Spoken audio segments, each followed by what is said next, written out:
নমস্কার বন্ধুরা, সবাইকে স্বাগত। আজকে আমি ক্লাস 9-এর একটি গুরুত্বপূর্ণ এবং ভীষণই কনসেপচুয়াল টপিক দ্রবণ, সেই দ্রবণ নিয়ে আলোচনা করতে যাচ্ছি।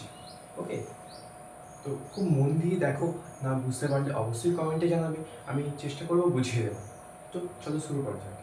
দেখো, দ্রবণ কিছু পদার্থ নিয়ে তৈরি হয়। আমরা প্রকৃতিতে জানি পদার্থ বলতে 3 ধরনের হয়। এক হচ্ছে তরল, 2 হচ্ছে কঠিন, আর 3 হচ্ছে গ্যাসীয়। এই সমস্ত জিনিসের মিশ্রণ করে আমরা দ্রবণ পেতে পারি। এবার দ্রবণ জিনিসটা অকওয়ার্ড লাগলেও এই দ্রবণের মানে আছে। দ্রবণ বলতে এক কথায় বোঝায় 2 বা ততোধিক বস্তুর মিশ্রণ। এবার ধরো তুমি একটা বস্তু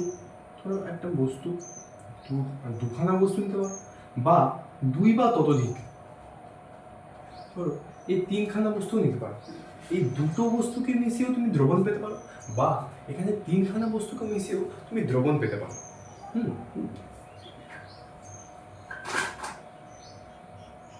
তো দ্রবণ মূলত দুখানা জিনিস নিয়ে তৈরি।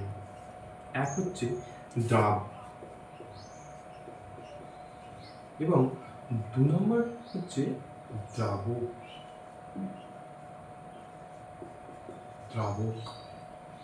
এক হচ্ছে দ্রাব আর 2 হচ্ছে দ্রাবক।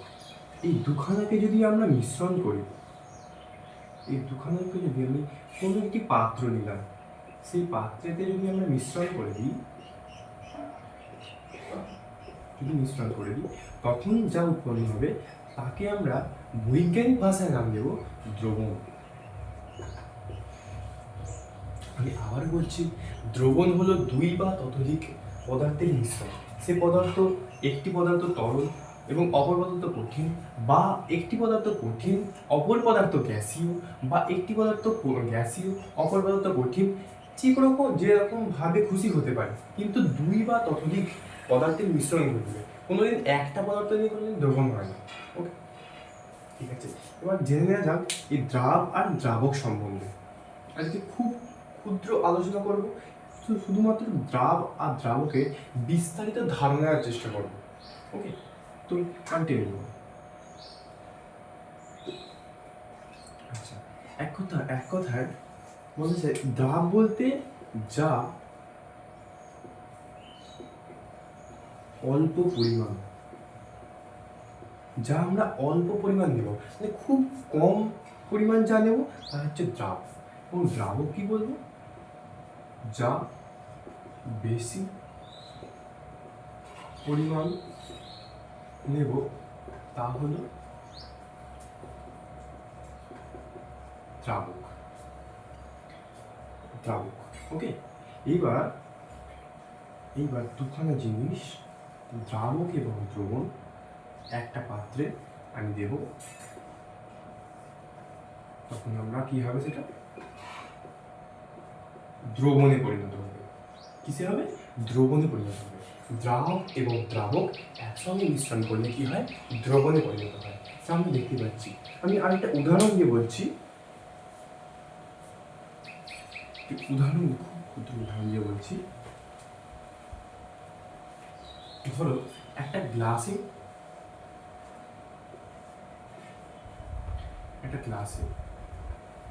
আমি প্র্যাকটিক্যালি দেখাবো এটা।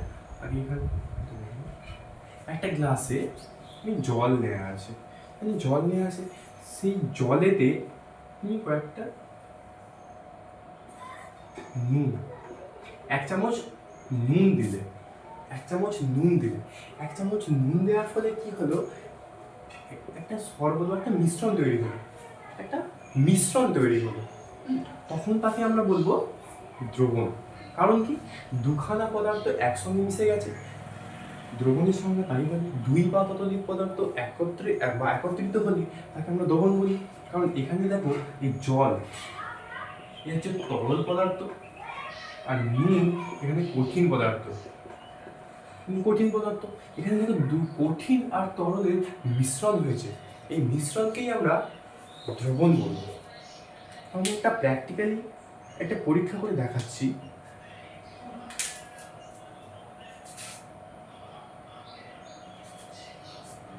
এখানে আশা করি দেখতে পাচ্ছ এক গ্লাস জল নেওয়া হয়েছে।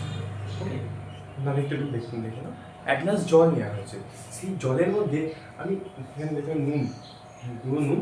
সেই জলটাকে আমরা বেশি পরিমাণে, দেখো এটা বেশি পরিমাণে আছে মানে এটাকে আমরা দ্রাবক বলবো।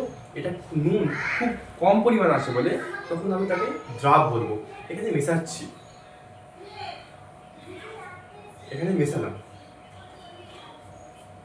মিশিয়ে আমি তাকে চামচ দিয়ে গুলিয়ে দিলাম। মেশানোর পরে আমি চামচ দিয়ে গুলিয়ে দিলাম। এখানে দুখানা জিনিস আছে, এক হচ্ছে জল যা খুব বেশি পরিমাণ আছে, দুই হচ্ছে নুনের গুঁড়ো বা নুন, যার সঙ্গে হচ্ছে NaCl, তা দেখতেই পাচ্ছ। ঠিক আছে, তো এই মিশ্রণের মধ্যে দুখানা জিনিস আছে, কারণ একটা কঠিন পদার্থ, একটা তরল পদার্থ। নুন কঠিন পদার্থ দেখতেই পাচ্ছ এবং জল হচ্ছে তরল পদার্থ। এই দুইয়ের মিশ্রণে আমরা তৈরি করেছি দ্রবণ। এটা একটা দ্রবণ তৈরি হলো আমাদের। ওকে,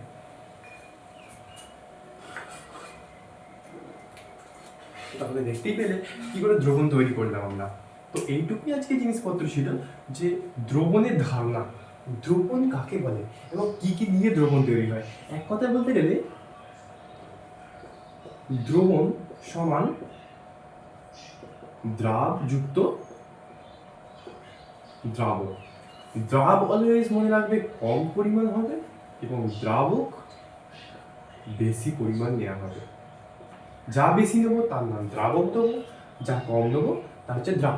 এবার ধরো তুমি একটা মিশ্রণ নেবে, তাতে কঠিন বেশি আছে এবং তরল খুব কম আছে, ঠিক আছে, তখন একটা দ্রবণ তৈরি হবে, কিন্তু তখন কঠিনের পরিমাণ বেশি, তরল কম। আবার একটা দ্রবণ নিলে ধরো মানে গ্যাসীয় পরিমাণ বেশি আছে এবং কঠিন পরিমাণ খুব কম আছে, তখন সেখানেও একটা দ্রবণ তৈরি হবে।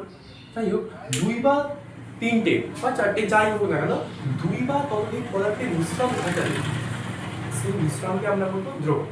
তো ধন্যবাদ, আজকের আলোচনা এই অবধি ছিল এবং পরবর্তী দ্রবণের যে বিভাগগুলো আছে সেই বিভাগগুলো আমি পরবর্তী ক্লাসে আলোচনা করে দেবো।